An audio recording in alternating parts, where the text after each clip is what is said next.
नमस्कार मंडळी. तर हा एक नवीनच टॉप आहे. एकदा दोनदा घातला असेल मी, नंतर घातला नाही.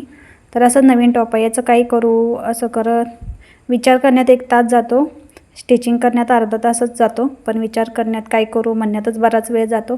तर पाहूया आता नेमकं काय होतं याचं. तर मी असं दोन्ही टॉप कट करून व्यवस्थित जोडून घेतलेत आणि मध्ये फॉर्म घातला आहे आणि आतल्या बाजूने अस्तर लावून सगळ्या बाजूनी स्टिच करून जशी मध्ये फुलांची डिझाईन आहे तसे काट लावले आहेत आणि असं मस्त असं आपलं काय म्हणतो टिपाईवरती जो टाकतो त्याला काय म्हणतात गालीचा म्हणते मी, त्याच्यावरती होतं. कारण टिपाई असंच आम्ही जास्त यूज करत नाही, पाहुणे आले तरच, कारण मुली त्याला सारखं असं अडकून पडतात, त्याच्यामुळे बाजूलाच ठेवला आहे आम्ही. तर त्याच्यावर भरपूर धूळ बसते, त्याच्यावरती टाकण्यासाठी होतो.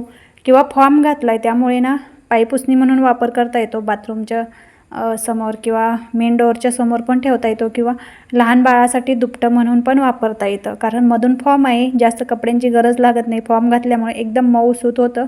लहान बाळासाठी गादीसारखा उपयोग होतो. एकाऐवजी 2 फॉर्म पण ह्यामध्ये बसतात. मस्त असं दुपटं म्हणून पण आपण यूज करू शकतो. याचं काहीही यूज करता येतं. किंवा किचनवरती स्वयंपाक करताना किचन ओटा घाण होऊ नये म्हणून पण हा यूज करता येतो. मस्त असं हे झालं आहे. दुपटं म्हणून तर खूपच आवडलं. तुम्ही याचा काय यूज कराल मला कमेंटमध्ये नक्की कळवा आणि मी काय यूज करू तेही सांगा.